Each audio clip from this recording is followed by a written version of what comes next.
todos ustedes, amados hermanos y apreciados amigos que nos visitan. Este es el momento más importante de este servicio de adoración, cuando se expone la palabra de Dios.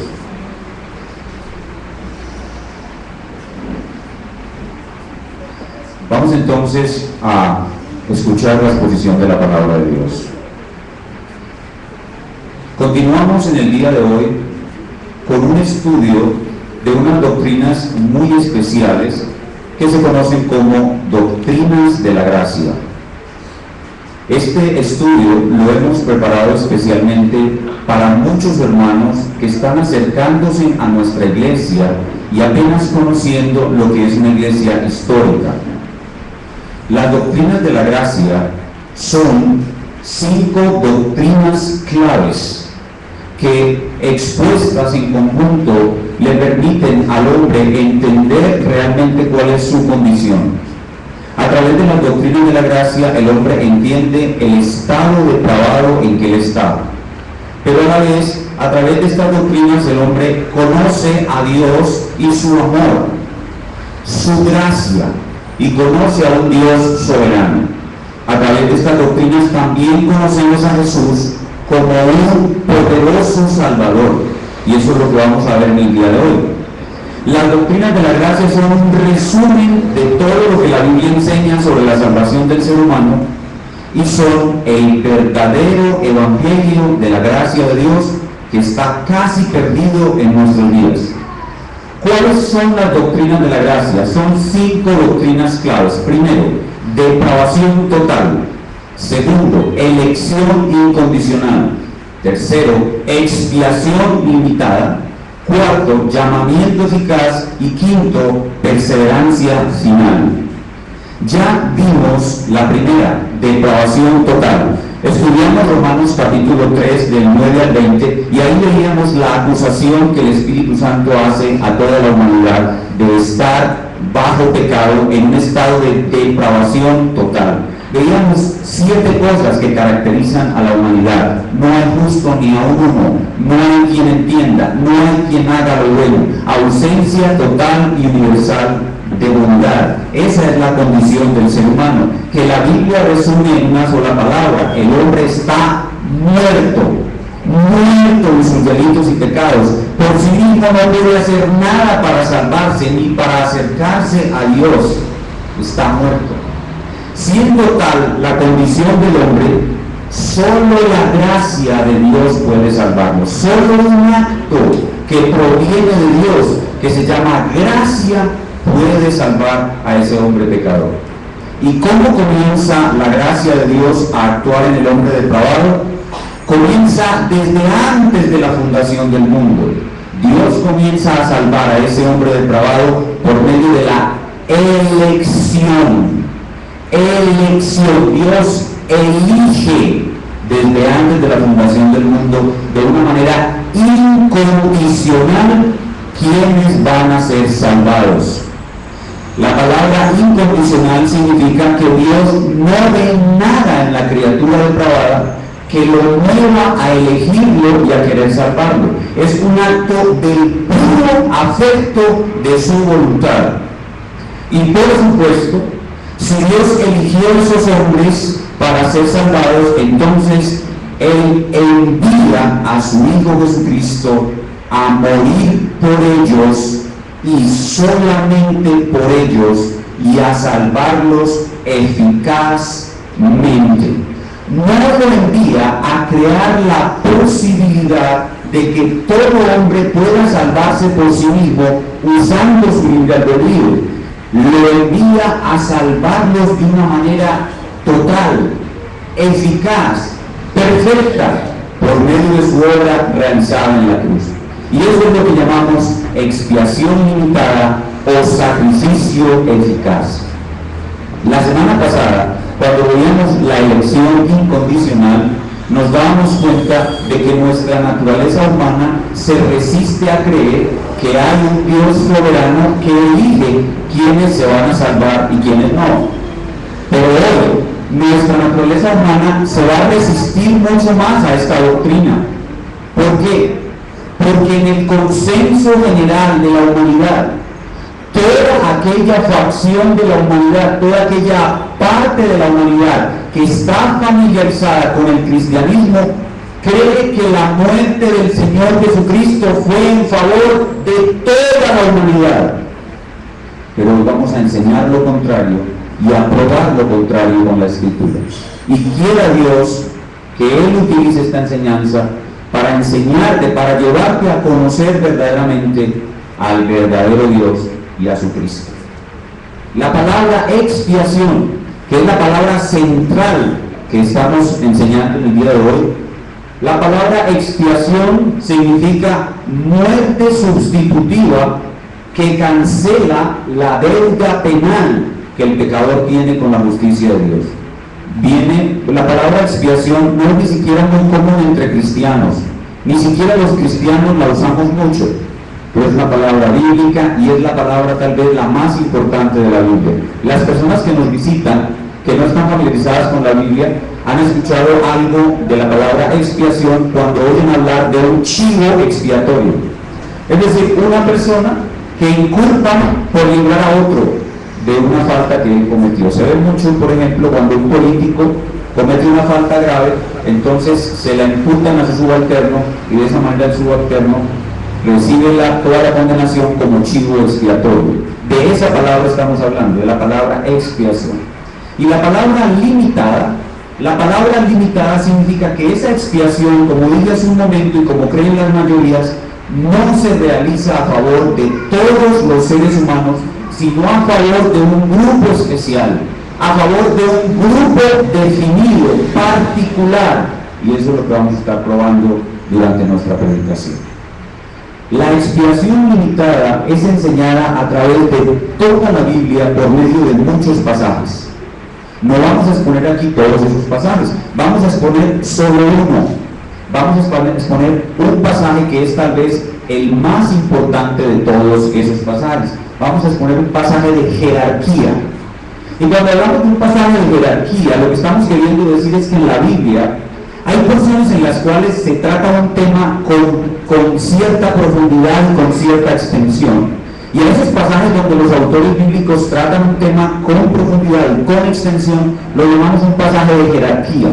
Y a la hora de entender una doctrina, mucho del peso de esa doctrina sale de ese pasaje de jerarquía.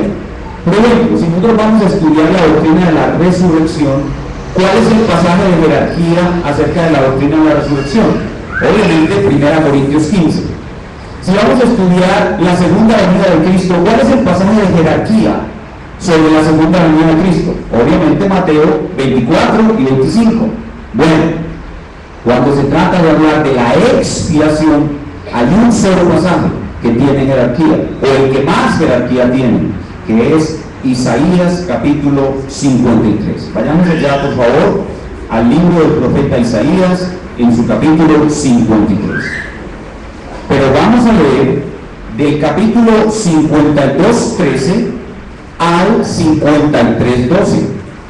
Las divisiones de la Biblia en capítulos y versículos no son inspiradas por Dios, y el hermano que las hizo no siempre acertó al ubicar correctamente la unidad de pensamiento. En este caso, la unidad de pensamiento comienza en 52:13 y termina en 53:12. O sea que Isaías 53 debió haber empezado en 52:13. Pues vamos a leer todo y luego vamos a bosquejar nuestro estudio y a explicar clara y sencillamente la doctrina bíblica de la expiación limitada contenida en este pasaje. Pero antes quiero advertirles, amados hermanos y apreciados amigos, que lo que vamos a leer es la infalible, inerrante y todo suficiente palabra de Dios, y que Dios en este momento está hablando a su pueblo. He aquí que mi siervo será prosperado, será engrandecido y exaltado, y será puesto muy en alto. Como se asombraron de ti muchos, de tal manera fue desfigurado de los hombres su parecer, y su hermosura más que la de los hijos de los hombres. Así asombrará él a muchas naciones, los reyes cerrarán ante él la boca, porque verán lo que nunca les fue contado, y entenderán lo que jamás habían oído. ¿Quién ha creído a nuestro anuncio? ¿Y sobre quién se ha manifestado el brazo de Jehová?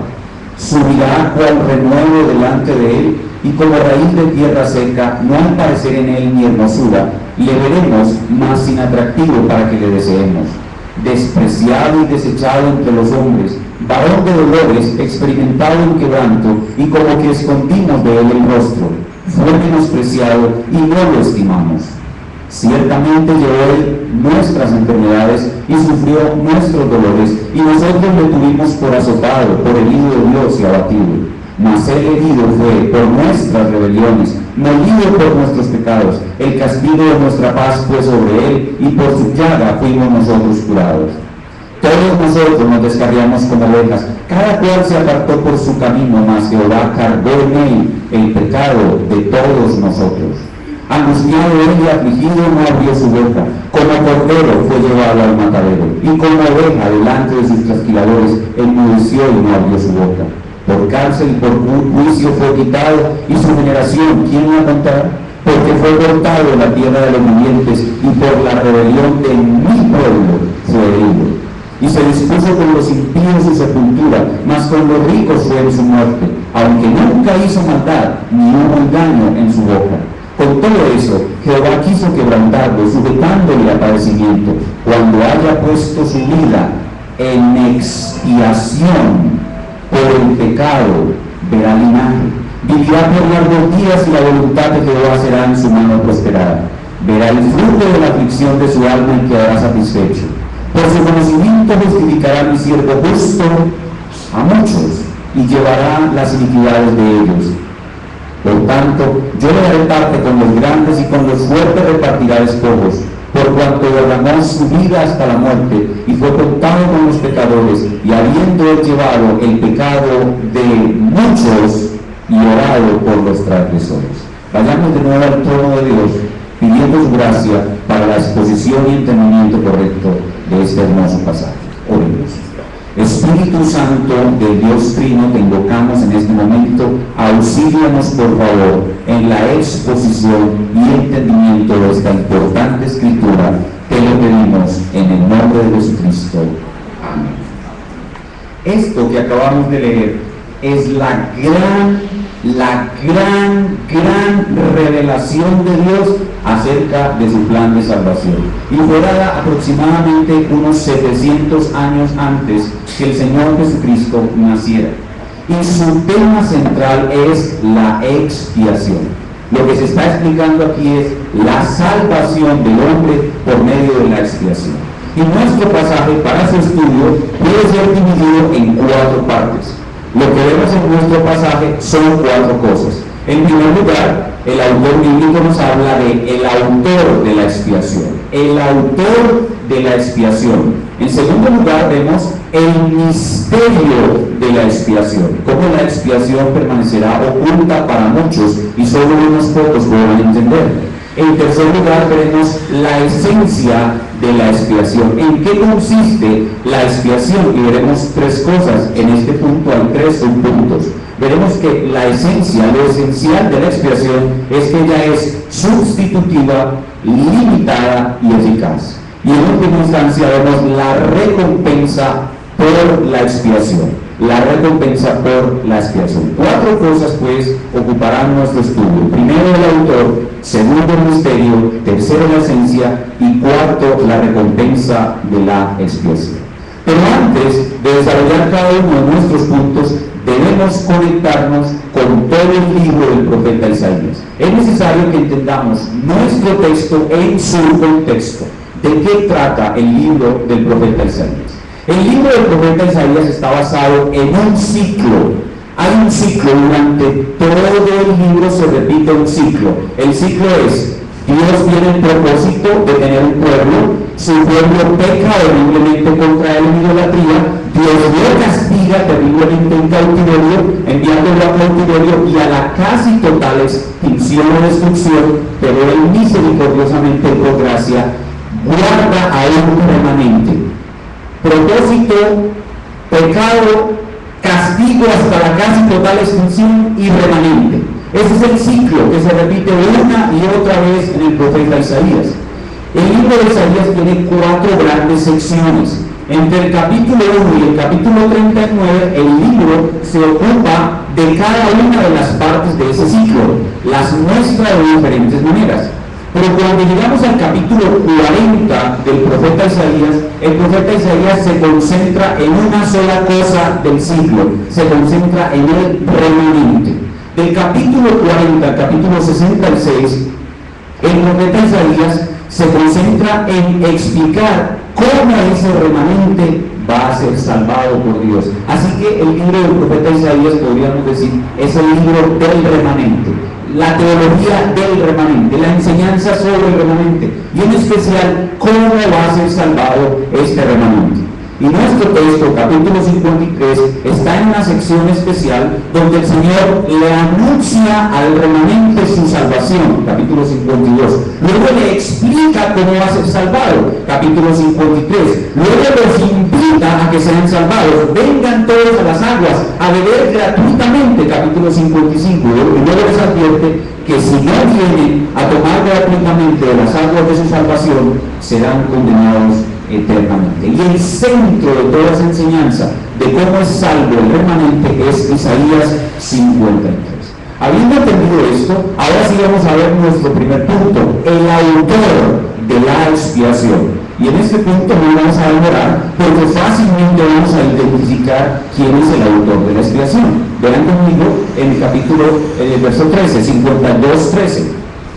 Claramente el profeta Isaías nos muestra quién es el autor de la expiación. Dice: he aquí que mi siervo será prosperado, será engrandecido y exaltado. ¿Quién es este mi siervo?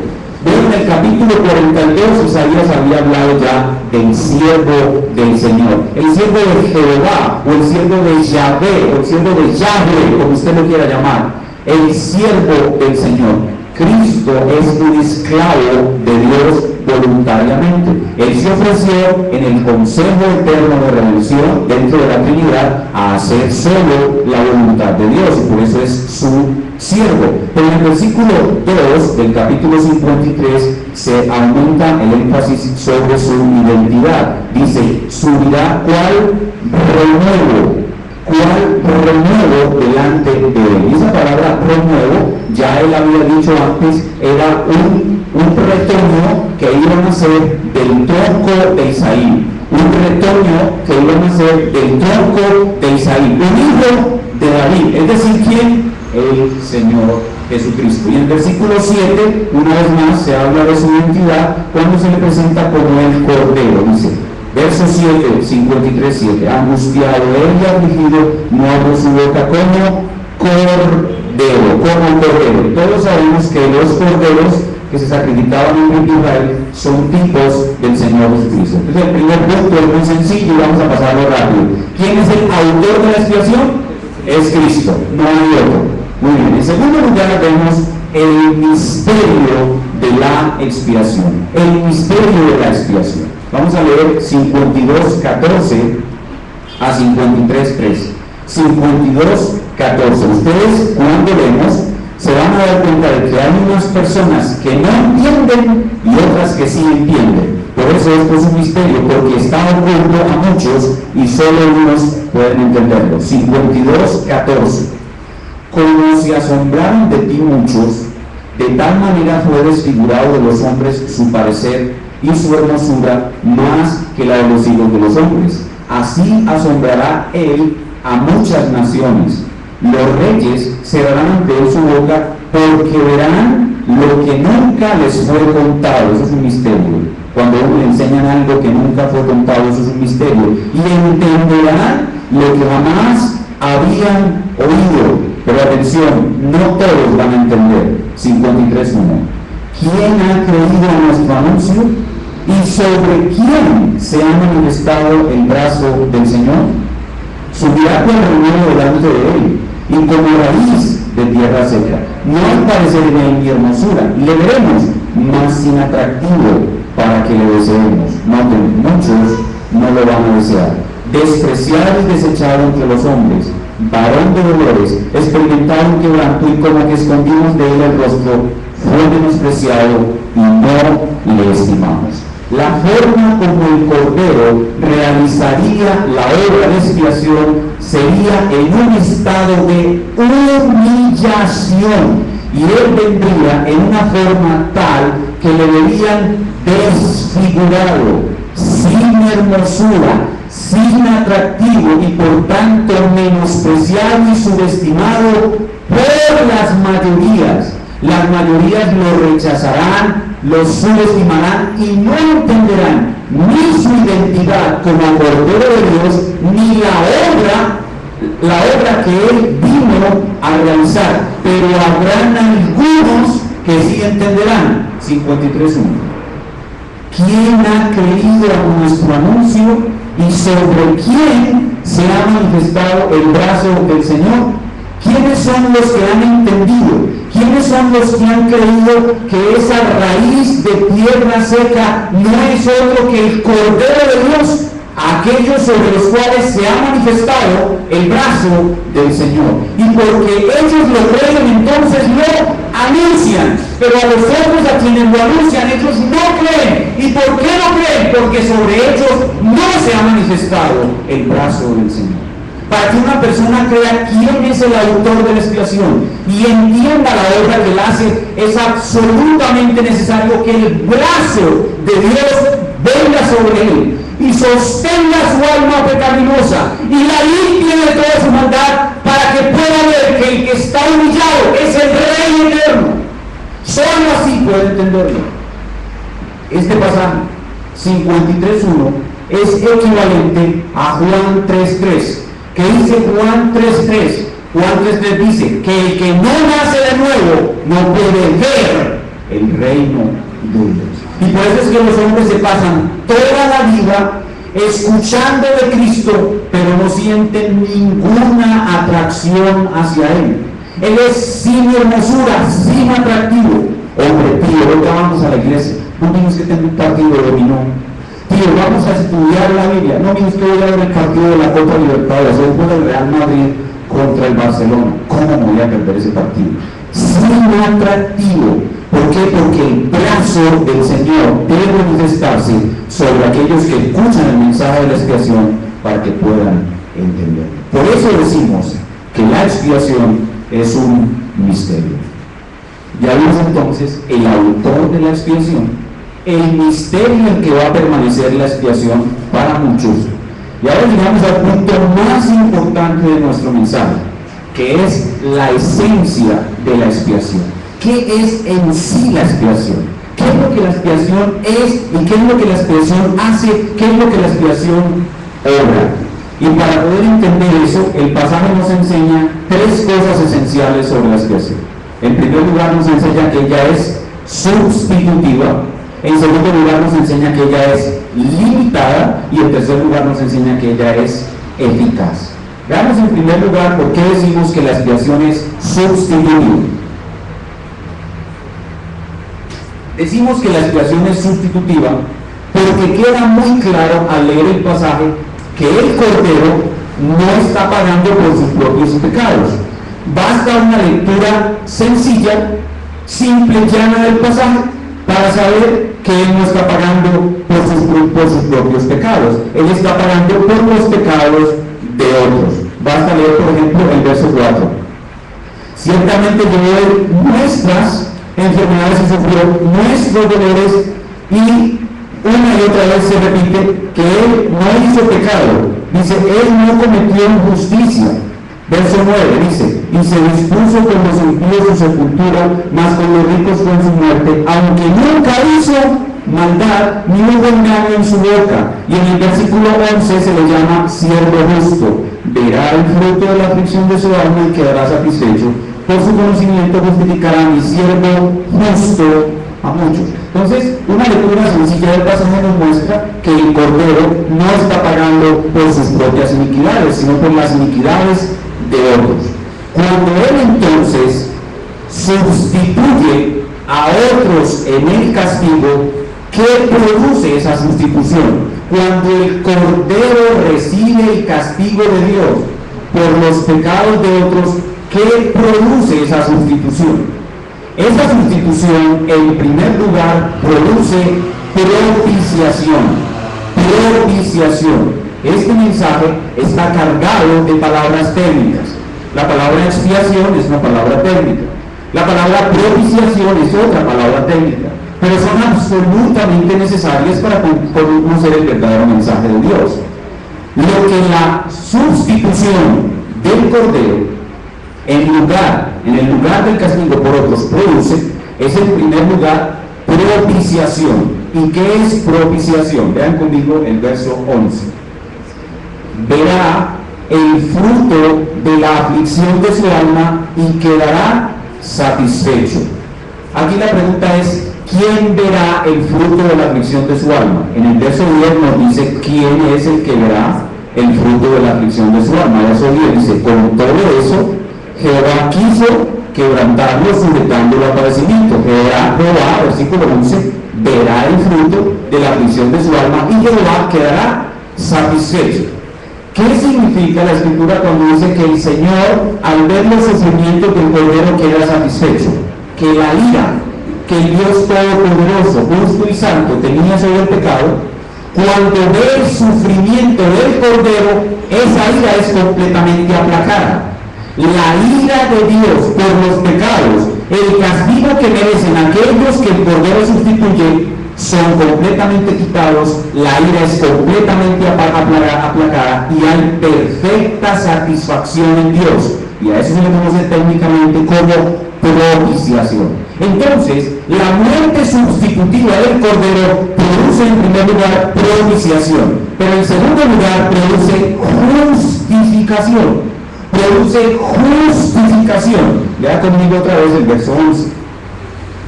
Verá el fruto de la aflicción de su alma y quedará satisfecho. Por su conocimiento justificará, mi siervo justo, a muchos. Justificará. La sustitución produce propiciación, pero también produce justificación. ¿Qué es justificación? Justificación es cuando usted lo acusan de algo, lo llevan ante un juez. El fiscal presenta los cargos, el abogado lo defiende y después de todo el proceso, el juez da su veredicto. Este señor es inocente. Eso significa, él es justo. La acusación que le hicieron no es verdadera. Él es justo, él es limpio y por lo tanto queda absuelto de los cargos que le imputan. Cuando el Cordero justo, limpio y santo muere como un sustituto por otros, en ese momento cuando él muere, los otros son declarados justos, aunque ellos mismos eran culpables. ¿Por qué? Porque otro pagó la condena que ellos merecen. Eso es expiación. Con todo eso en la mente, ahora podemos dar una definición de lo que es la expiación. ¿Qué es la expiación? La expiación es la muerte sustitutiva de Cristo que cancela la deuda penal que ciertos hombres pecadores tienen con la justicia de Dios. Lo voy a repetir. Expiación es la muerte sustitutiva de Cristo que cancela la deuda penal que ciertos hombres pecadores tienen con la justicia de Dios. Y ahora la pregunta que sigue es, ¿quiénes son esos hombres pecadores? ¿Quiénes son aquellos por quienes Cristo murió? ¿A quiénes sustituye Cristo en el castigo? Y ese es el segundo elemento esencial de lo que es la expiación. Ya vemos que la expiación es sustitutiva, pero ahora vamos a ver que la expiación es limitada. Es decir, vamos a preguntarle al pasaje por quiénes murió Cristo, a quiénes sustituyó en el castigo. Y el texto nos responde, versículos del 4 al 7. Ciertamente llevó él nuestras enfermedades y sufrió nuestros dolores, y nosotros le tuvimos por azotado, por herido de Dios y abatido. Mas él herido fue por nuestras rebeliones, molido por nuestros pecados, el castigo de nuestra paz fue sobre él, y por su llaga fuimos nosotros curados. Todos nosotros nos descarriamos como ovejas, cada cual se apartó por su camino, mas Jehová cargó el pecado de todos nosotros. Angustiado él y afligido no abrió su boca, como cordero fue llevado al matadero, y como oveja delante de sus trasquiladores, enmudeció y no abrió su boca. Si usted prestó atención a la lectura, puede observar que la tercera persona del plural, el pronombre nosotros, aparece 8 veces en el texto. Si nosotros logramos averiguar quiénes son esos nosotros, podremos saber por quiénes murió Cristo y a quiénes sustituyó en el castigo. ¿Qué nos dice el texto sobre quiénes son esos nosotros? Versículo 1. ¿Quién ha creído a nuestro anuncio y sobre quién se ha manifestado el brazo del Señor? ¿Quiénes son esos nosotros que aparecen desde el versículo 1? Son aquellos que han creído en el anuncio y lo anuncian.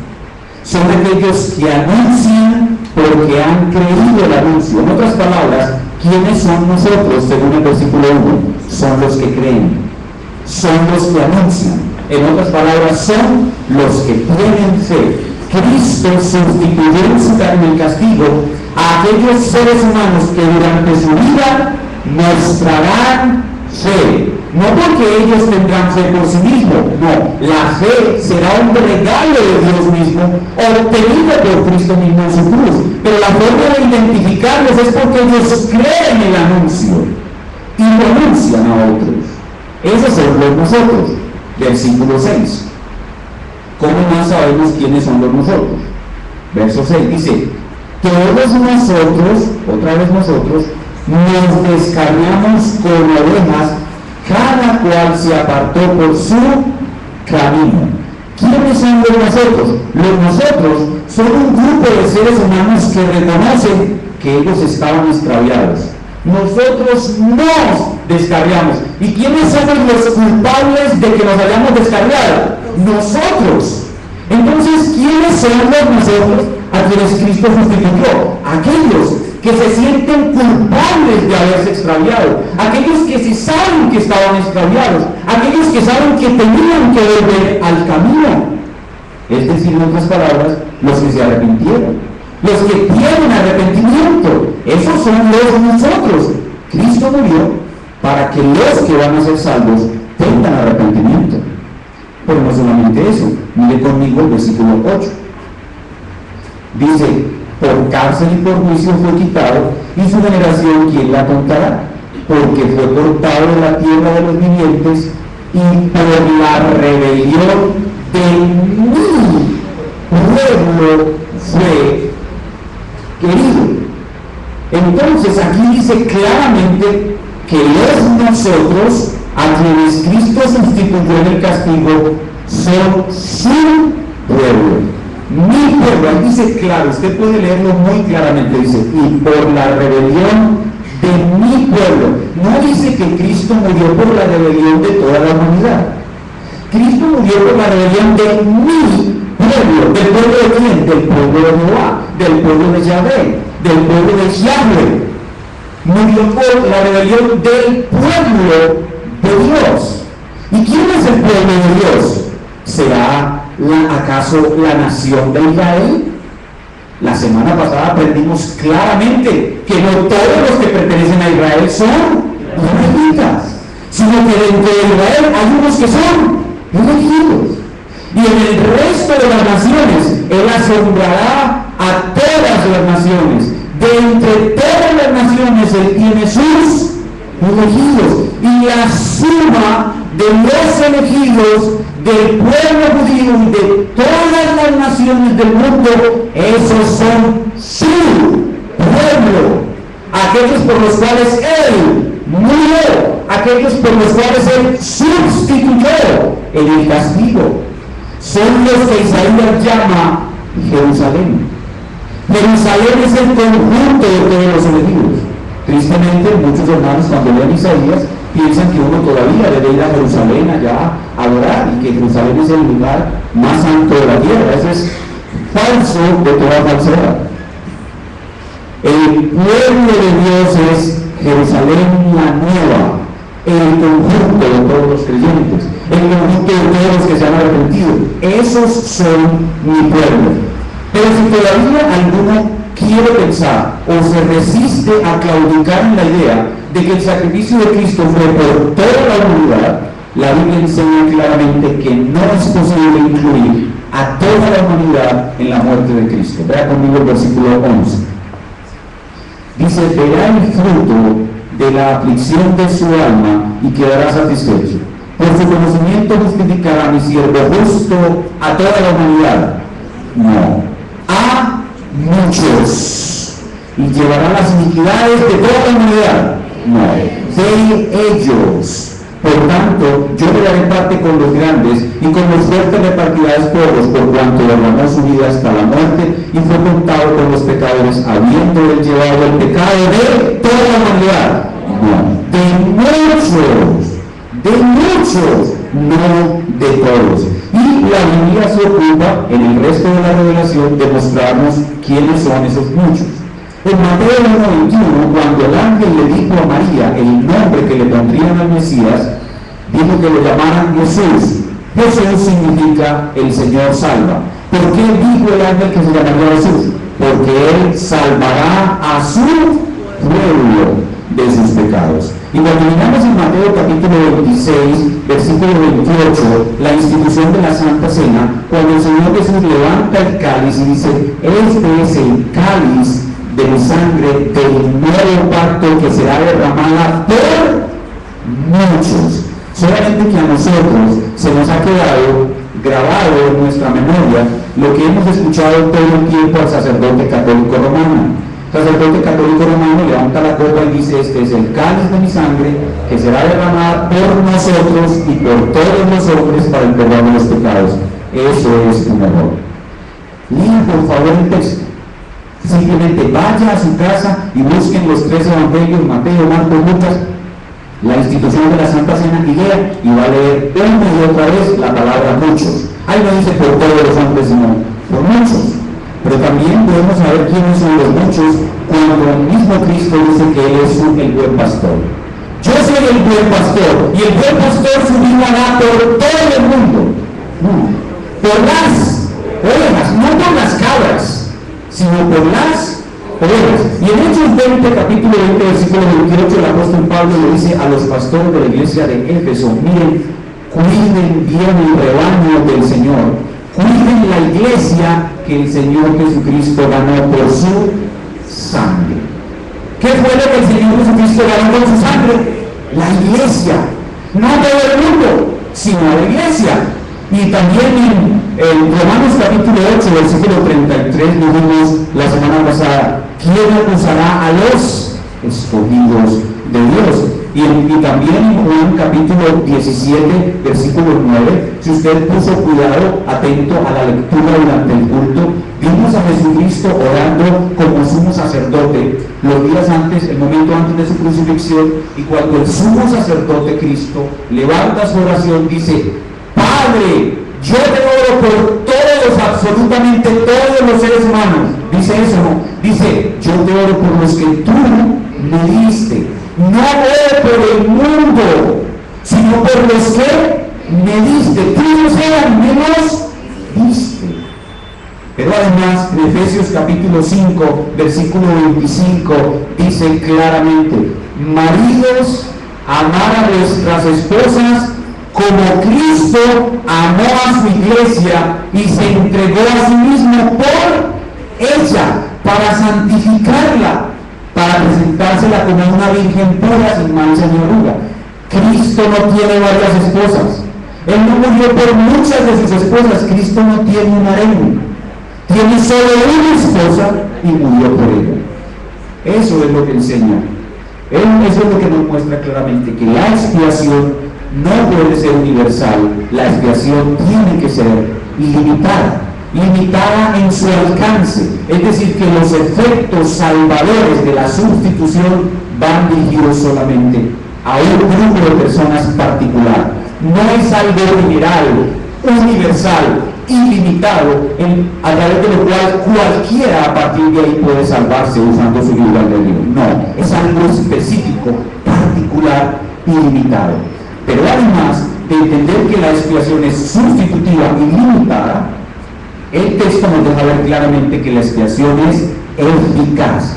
Eficaz, es decir, que Cristo vino a salvar y realmente salvó. Cristo vino a rescatar y realmente rescató.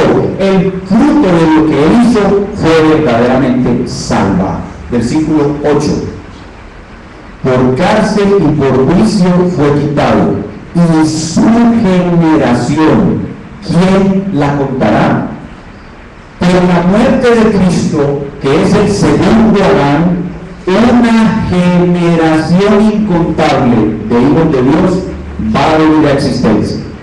¿Por qué existimos ustedes y yo hoy como hijos de Dios? ¿Por qué nosotros somos generación de Dios? ¿Por qué nosotros somos hijos de Dios? Por la muerte sustitutiva de Cristo. Su generación es incontable y eso nos muestra que su sacrificio fue eficaz. Vean el versículo 10.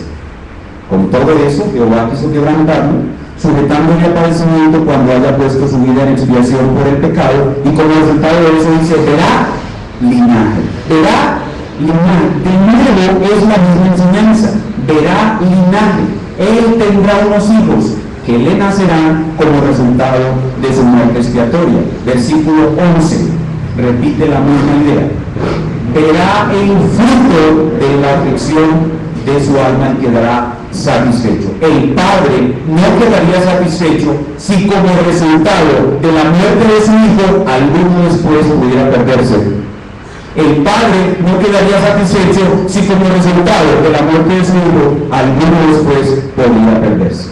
Ya hemos visto entonces quién es el autor de la expiación, cuál es el misterio de la expiación y cuál es la esencia de la expiación, que es sustitutiva, limitada y eficaz. Pero para reforzar aún más el hecho de que la expiación es eficaz, se nos habla de la recompensa por la expiación. Ese es nuestro cuarto punto, la recompensa por la expiación. ¿Y cuál es la recompensa que Cristo recibe por la obra que realiza? La vemos en el primer versículo y en el último versículo. Una de las cosas bellas de este pasaje, entre muchas, es que el versículo comienza y termina de la misma manera. Comienza con el triunfo de Cristo y termina con el triunfo de Cristo. Comienza con la recompensa de Cristo y termina con la recompensa de Cristo. Y todo esto 700 años antes de que ocurriera. ¿Por qué? Porque para Dios el pasado y el futuro son exactamente iguales. Isaías 52:13 dice: He aquí que mi siervo será prosperado, será engrandecido y exaltado, y será puesto muy en alto. ¿Por qué lo exalta Dios? ¿Por qué lo engrandece? Porque su obra fue perfecta. Por eso lo exalta, por eso lo engrandece. Ahora 53:12. Por tanto, ese por tanto, ¿qué significa? Por lo que hizo, por lo que acabamos de aprender. Por tanto, yo le daré parte con los grandes. Y en realidad esta expresión, yo le daré parte con los grandes, es equivalente a aquel nombre que es sobre todo nombre que dio a Cristo. Yo le daré parte con los grandes. Ninguno será más grande que Él. Él es el grande de los grandes, y por eso la Escritura lo llama Rey de Reyes y Señor de Señores. Pero ¿por qué Cristo el hombre? ¿Por qué Jesús el hombre? El ser humano Jesús es coronado como Rey de Reyes y Señor de Señores por su obra de expiación. Dice: y con los fuertes repartirá despojos. ¿Por qué? Por cuanto derramó su vida hasta la muerte y fue contado con los pecadores, habiendo él llevado el pecado de muchos, y esa obra fue eficaz y orado por los transgresores. Entonces, esta recompensa que él recibe nos muestra claramente, aumenta la evidencia de que su obra fue perfecta, eficaz, pero porque fue selectiva y limitada. No es universal, no es una mera posibilidad que Cristo abrió para que el hombre se salve, es la verdadera salvación. Las personas que argumentan que Cristo murió por toda la humanidad para darles a todos la misma posibilidad de salvarse por sí mismos, ellos están enseñando no una expiación eficaz, sino una expiación potencial, es decir, una expiación posible. una obra de menor calidad por la cual Cristo no debería ser recompensado tan grandemente. Pues esa obra de menor calidad permite que algunas personas se pierdan.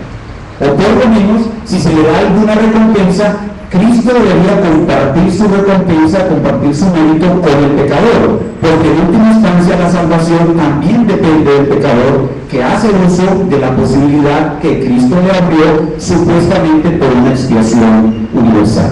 Pero cuando nosotros leemos todo el Nuevo Testamento no encontramos cosas como esa. Encontramos, por ejemplo, Juan capítulo 6, versículo 39, donde el mismo Cristo dice: y esta es la voluntad del Padre que me envió, que todo lo que me diere no pierda yo nada, sino que lo resucite en el día postrero.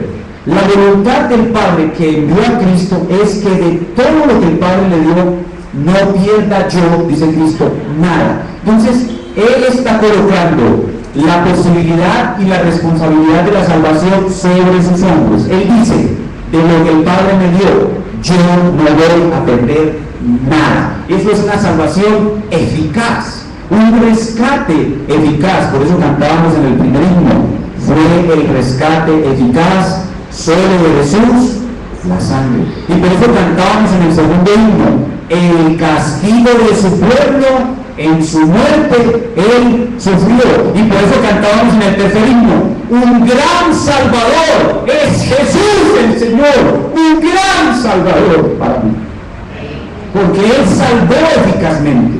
Él vino a salvar realmente. Su obra de salvación es tan grande y tan perfecta que incluye la reconciliación de todo el mundo, es decir, de toda la creación con Dios.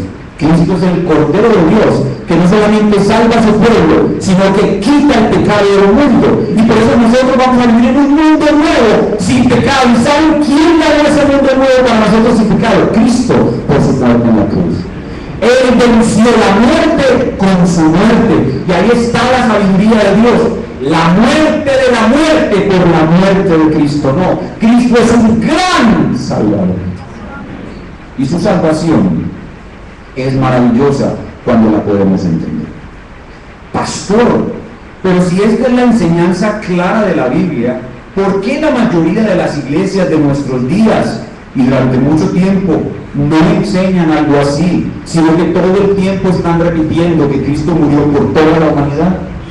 La razón por la cual esta doctrina no es conocida es porque hay ciertos pasajes de la Biblia que parecen enseñar que Cristo murió por todo el mundo.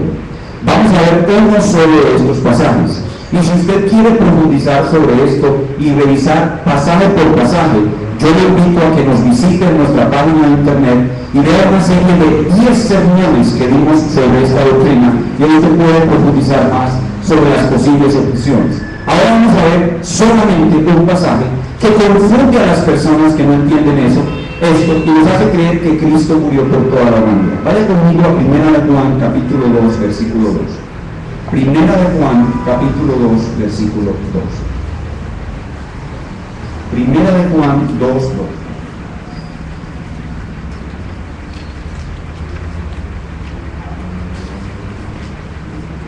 Dice la palabra de Dios: y Él, Cristo, es la propiciación, usted ya sabe qué es eso, por nuestros pecados, y no solamente por los nuestros, sino también por los de todo el mundo. Este pasaje, a simple vista, superficialmente viéndolo, parece enseñar que Cristo fue la propiciación por los pecados de todo el mundo. Pero recuerde usted que tiene que entender muy bien el significado de las palabras y cada palabra entenderla en su contexto. Ya usted sabe qué significa propiciación, ¿verdad? Cuando la palabra de Dios dice que Cristo es la propiciación, lo que está queriendo decir es que aquellos por los cuales murió, la ira de Dios sobre ellos fue apagada. Entonces, si en este pasaje decimos que Cristo es la propiciación por los pecados de todos los seres humanos, de toda la humanidad, ¿qué tendríamos que deducir lógicamente? Que la ira de Dios sobre toda la humanidad fue apagada. y por tal razón no puede haber infierno. Y el resto de la Biblia muestra claramente que hay infierno y que muchos van a ir al infierno. Por tal razón, la palabra propiciación es determinante en el entendimiento correcto de este pasaje. Pero lo otro que hay que mirar es el significado de la palabra mundo. Especialmente en los escritos de Juan, la palabra mundo tiene más de 5 o 6 significados. A veces significa toda la humanidad, a veces significa solamente la gente mala, a veces significa una cosa, a veces otra. Y dependiendo del contexto en que está, la palabra mundo puede tener un significado restringido. Tanto en la Biblia como en el lenguaje común, la palabra mundo es usada muy libremente y muchas veces significa no todas las personas, sino muchas personas. Por ejemplo, si usted le pregunta a un amigo, fuiste al concierto, y tu amigo te dice, ¡uff! Y allá estaba todo el mundo, usted va a creer que en el concierto estaban los 44 millones de colombianos, los 300 millones de norteamericanos. Usted va a creer eso, usted no va a ser, perdóname la expresión, tan estúpido como para creer que allá estaba todo el mundo. La palabra mundo, dependiendo del contexto, puede tener un significado limitado, un significado restringido. Y le voy a dar un ejemplo muy claro, ahí mismo en Primera de Juan, el mismo autor, en la misma carta, para que usted vea que la palabra mundo no siempre significa toda la humanidad. Vaya conmigo a Primera de Juan capítulo 5. Cuando leemos en Primera de Juan capítulo 5, el versículo 19, Primera de Juan 5, 19, dice, sabemos que somos de Dios y el mundo entero está bajo el maligno. Entonces, si yo tomo literalmente la expresión el mundo entero, tengo que decir que en este instante toda la humanidad está bajo el maligno. ¿Puedo decir yo honestamente eso a la luz del resto de la revelación? Basta con leer el versículo anterior para darme cuenta que esa interpretación no es posible. Versículo 18. Sabemos que todo aquel que ha nacido de Dios no practica el pecado, pues aquel que fue engendrado por Dios le guarda y el maligno que no le toca. Entonces, el mundo entero está bajo el maligno. No, hay unos que Dios los guarda y el maligno no le toca. Entonces, la palabra mundo no puede significar todos sin excepción. ¿Qué significa? Las grandes mayorías, pero no todos sin excepción. De igual manera, debe ser interpretada la palabra mundo en los escritos juaninos, en los escritos de Juan. El propósito del apóstol Juan, al utilizar la palabra mundo en sus escritos, era para combatir el exclusivismo de los judíos. ¿Qué creían los judíos? Que la salvación era para ellos y para todo el mundo. No. ¿Qué creían los judíos? Que la salvación era solo para ellos. Y por eso Juan aclara, no solamente la propiciación por los pecados de nosotros, sino por los de todo el mundo. Pero con la palabra mundo Juan quiere decir hombres, mujeres y niños de toda nación, tribu, pueblo, lengua del mundo. Pero no todo eso, sin excepción. De esa manera usted puede entender Juan capítulo 3:16. De tal manera amó Dios al mundo que dio a su Hijo unigénito. Dio a su Hijo unigénito por el mundo, sí, pero ¿para qué? Para que todo aquel que ve cree. Entonces, ¿quiénes son esos del mundo? Los que creen. Y es lo mismo que está en Isaías 53. ¿Quién ha creído? A nuestro anuncio. Para terminar, yo quisiera ilustrar lo que he enseñado. Vamos a presentar lo que hemos enseñado por medio de una ilustración. La palabra de Dios dice que la expiación es un rescate. Una palabra sinónima de expiación es rescate. Por ejemplo, en Mateo 20:28 dice, el Hijo del Hombre no vino para ser servido, sino para servir y dar su vida en rescate por muchos. La expiación es un rescate. Entonces, el secuestro de la guerrilla a nuestros connacionales nos sirve como ilustración para entender las dos posibilidades que existen en el pueblo de Dios acerca de la expiación. Hay unos amados hermanos que conocemos con el nombre de arminianos que creen que la expiación no es limitada, sino universal, y que creen que la expiación no es eficaz, sino potencial. Esos hermanos lo que están queriendo decirnos con eso es como si la guerrilla de las FARC tiene un secuestrado y el ejército intenta un rescate a ese secuestrado, pero en el momento del rescate sale algo mal, se presenta un tiroteo y el rescate no es eficaz, no pueden rescatar al secuestrado, pero en medio de la confusión el secuestrado logra fugarse y empieza a caminar por la selva hasta que por fin llega a un lugar seguro.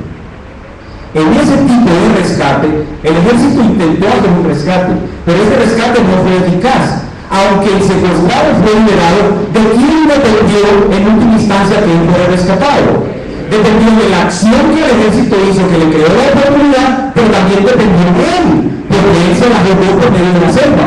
Sin embargo, pudo haber muerto en la selva, devorado por una fiera, o pudo haber sido recapturado por las FARC. Por eso cuando él llega a la libertad y lo entrevistan, él no le da la gloria al glorioso ejército nacional. Gracias al ejército que me ayudó, yo pude escapar y aquí estoy porque me la jugué en la selva y yo me tiré aquí, me tiré allá y me escondí del tigre, y hacen una película del rescate.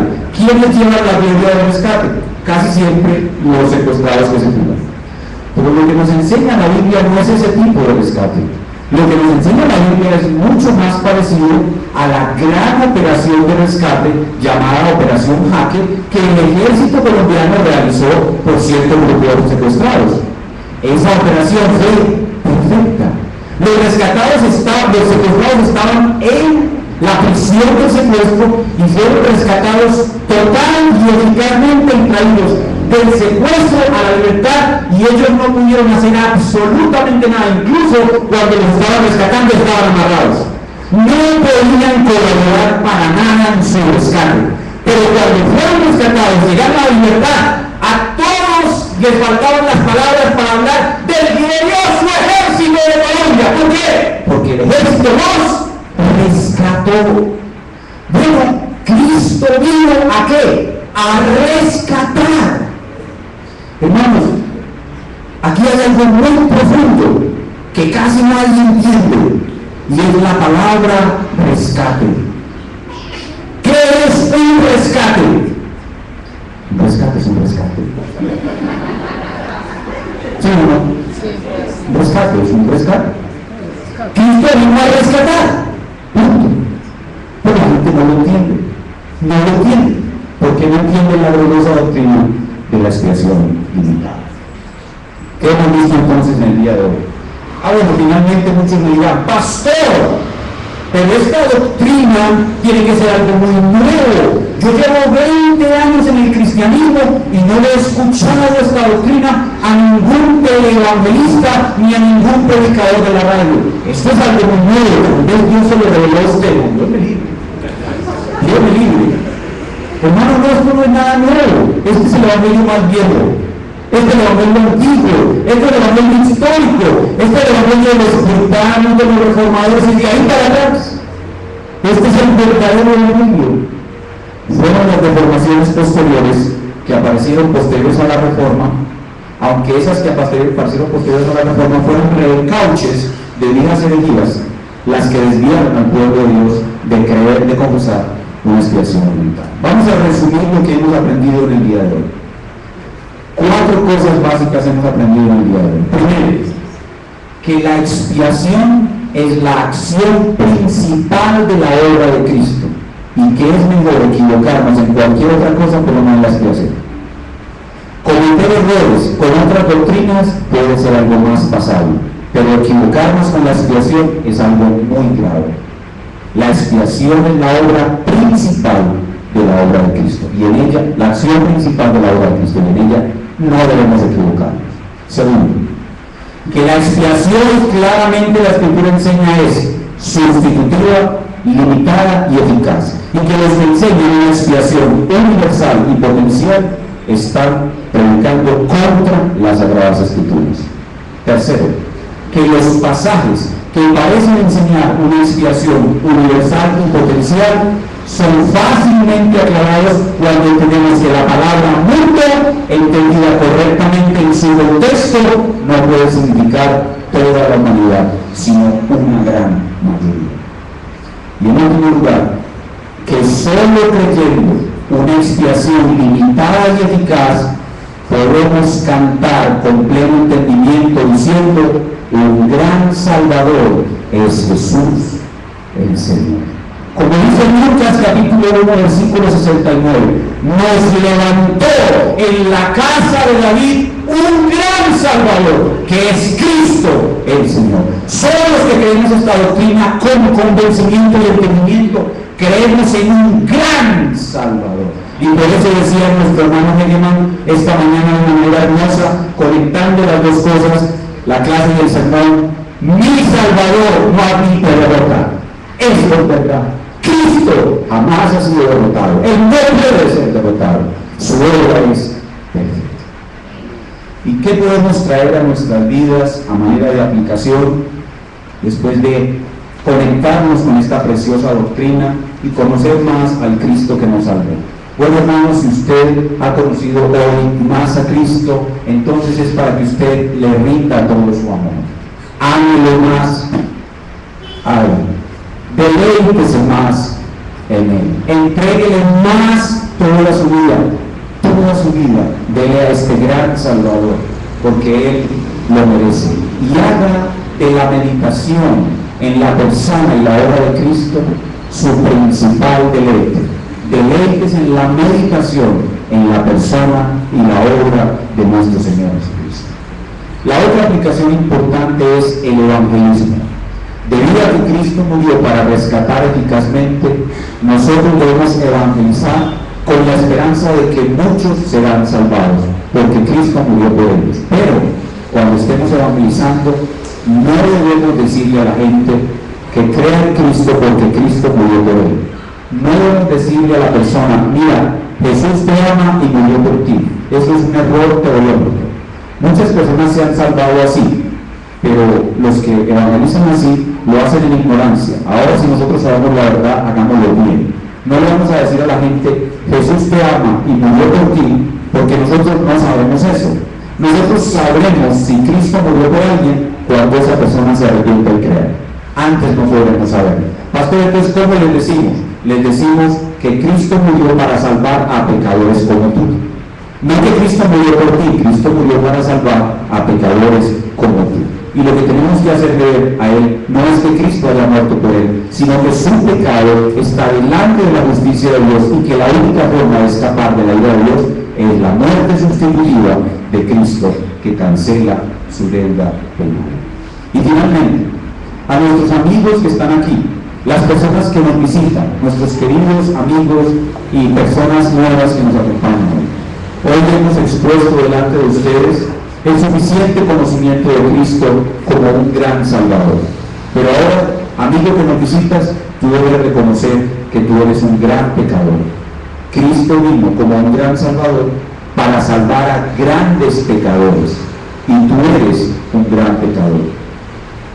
Gran pecador yo, pastor, tenga cuidado, yo soy un hombre muy decente, no he matado a nadie, no le robo a nadie, y todos pueden dar testimonio de mi decencia, hasta mi esposa que me conoce. Yo le digo, amigo que me visita, que usted es un gran pecador. A la luz de las personas que lo conocen y por el testimonio de su esposa, usted es un hombre decente a los ojos de los hombres, pero a los ojos de Dios, usted es un gran pecador. Usted ha violado los mandamientos de Dios constantemente, y por uno solo que haya violado, usted va a ir al castigo eterno. Y por eso usted es un gran pecador. Y lo único que puede salvarlo es un gran Salvador. Y por esa razón usted hoy está siendo confrontado con el gran Salvador, con su gran pecado, para que usted venga a él arrepentido, pidiendo perdón y misericordia, y halle en él la salvación que Dios le quiere dar. Así que venga ahora mismo a Cristo. Ya tiene la suficiente información. Ahora recibe la invitación de venir a Cristo. No permita que nada le impida venir. Venga ahora y recibirá perdón perfecto y salvación. Vamos a colocarnos de pie y a darle gracias a Dios.